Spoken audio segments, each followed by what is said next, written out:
Hi, I'm Shannon with the Shannon Jones Team at Keller Realty, here with our latest episode of Home Buying 101. And today we're talking about regrets. How do you avoid feeling that you made a big mistake after you purchase a home?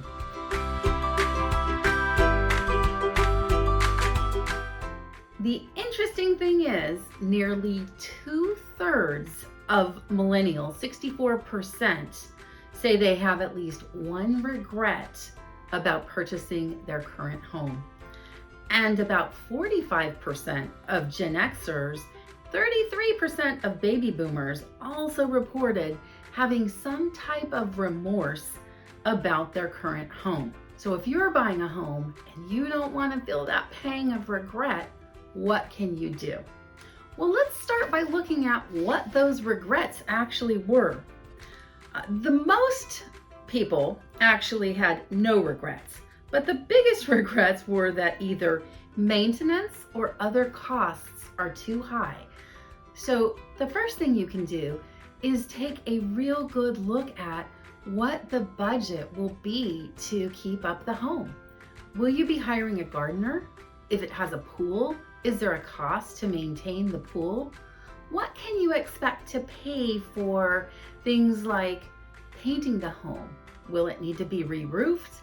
Plan for those things so that there's no surprises, and then you'll be less likely to have regrets.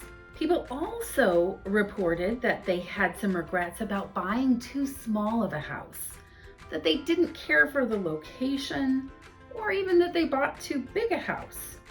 So one of the things that we always recommend is to think about, what does your ideal house look like? What are the criteria that are most important to you?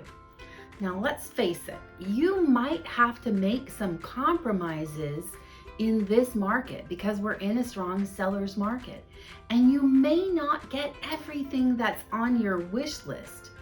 But make sure before you actually complete the purchase that the things you're giving up aren't things that you can't live without feeling that sense of regret. People also reported some regrets that the mortgage payment was too high, that they didn't get the best interest rate, or that they feel like they overpaid. So how do you prepare against or protect against that?